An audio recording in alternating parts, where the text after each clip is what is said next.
السلام عليكم ورحمة الله وبركاته. أهلا بكم في مدونة حسن رضوان التعليمية. ناخد الجزء الثالث في استخدام الفيسبوك. طبعا لما نفتح موقع الفيسبوك، أول ما يشد انتباهنا هو النوتيفيكيشن أو الإشعارات الموجودة عندنا في الموقع. نضغط عليها ونشوف ايه الإشعارات دي ونتصفحها، ثم نضغط مرة أخرى لإخفاء هذه القائمة، ثم نتفقد أيضا إذا كان موجودة رسائل أو لا. إذا كان في رسائل بتتكتب رسالة أو اتنين أو تلاتة زي ما كان موجود دلوقتي.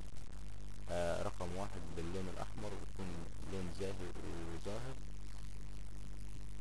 بعد كده بنشوف ايه الأخبار وايه الحاجات اللي الناس مشاركة بيها، ونشوف إذا كنا عايزين نكتب تعليق عن حاجة عجبتنا أو نشارك بحاجة عجبتنا.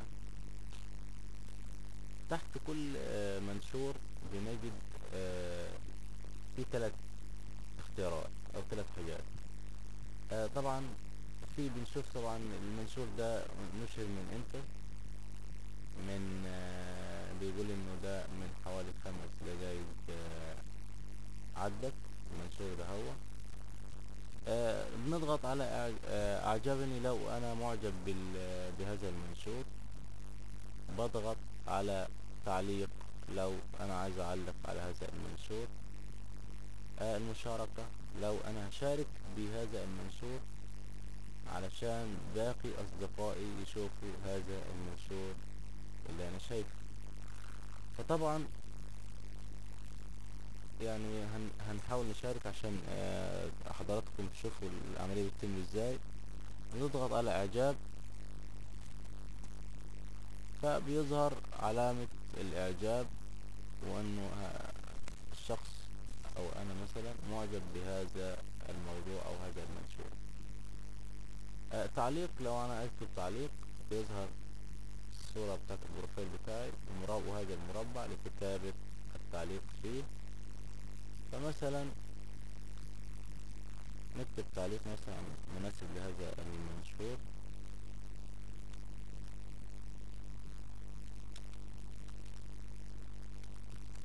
بعد ان يكتمل كتابة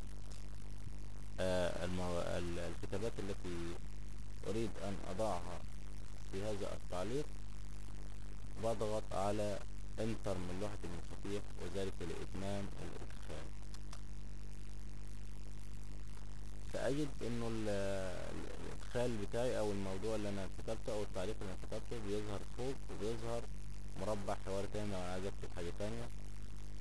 بضغط بعيد وبكده خلاص التعليق تم إرساله بالفعل.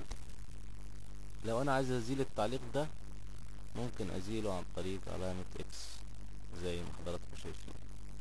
المشاركة لو أنا هشارك بالموضوع علشان أنشره على الحائط عندي وتشوفوا كل أصدقائي المشاركين معايا في الجروب بتاعي. وأضغط مشاركة، بيحمل البرنامج هذه النافذة اللي فيها ماذا يخطر في بالك. أنا بكتب هنا لو عايز أكتب حاجة عن تشرح أو تصف هذا المنشور، بكتب مثلا سبحان الله العظيم وبضغط مشاركة. بيتم مشاركتي، تم نشر المشاركة بنجاح. بشوف المشاركة دي بتاعتي بتوجد في الصفحة الشخصية بتاعتي، تظهر في الصفحة الشخصية بتاعتي المشاركة دي اللي أنا شاركت بيها، وبيشاهدها كل أصدقائي في الصفحة الرئيسية. في الصفحة الشخصية بنجد هنا الأصدقاء، والأصدقاء هنا المقصود بهم الأصدقاء المسجلين لدي فقط. ويمكن الضغط هنا لمشاهدة باقي الأصدقاء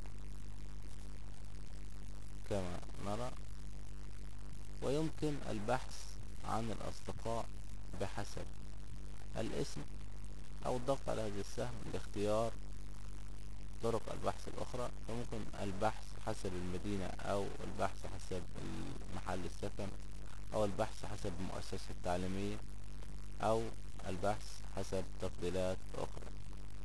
نختار البحث بالاسم. لو أننا نريد سرعة التعرف على الصديق أو اختياره، بكتب اسم الصديق مثلا أحمد،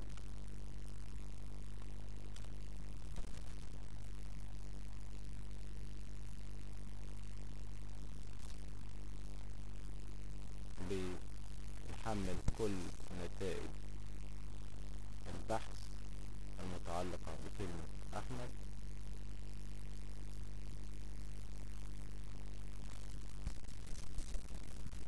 هنا كمان نجد تعديل الأصدقاء،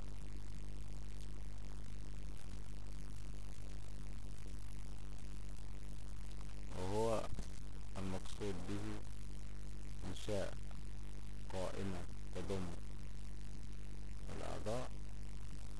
بتحمل البرنامج قائمة، بكتب اسم القائمة مثلا، ولتكن مثلا الأصدقاء،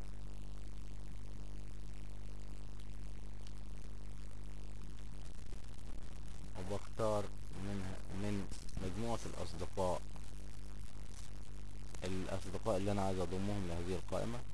طبعا بنلاحظ وجود علامة صح دلالة على اختيار هذا الصديق للانضمام لقائمة الأصدقاء هذه.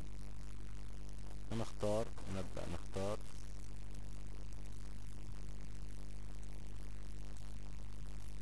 بعد اختيار الأصدقاء الذي نريد أن نضمهم إلى قائمة الأصدقاء أو قائمة هذه القائمة الجديدة، نضغط على إنشاء. لو أردنا تعديل الاسم أو نضغط على تعديل لتغيير هذا الاسم. هنا المحددون 9، بيحدد عدد الأصدقاء الذي تم تحديدهم لإضافتهم لهذه القائمة. نضغط إنشاء قائمة. نجد هنا تظهر قائمة الأصدقاء هذه، وبجانبها تعديل الاسم. أو ما إذا أردنا أن نبحث في هذه القائمة، نكتب اسم الصديق هنا.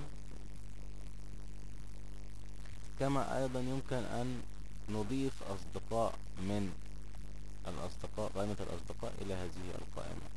نقترح هذه القائمة مثلا، ممكن أن نضيف هذا الصديق إلى القائمة هنا.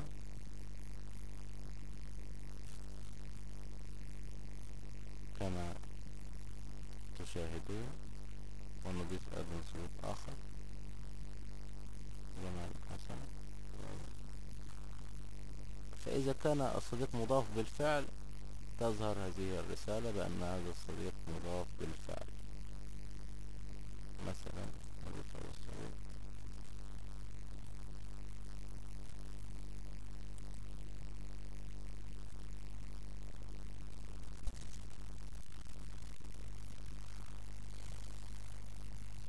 وهكذا.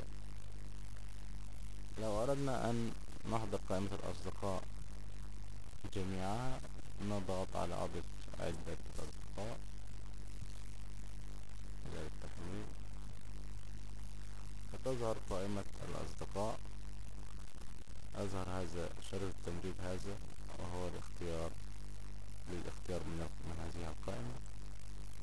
نضغط ونختار الأصدقاء الذي نريد إضافتهم لهذه القائمة، ونضغط على حفظ القائمة.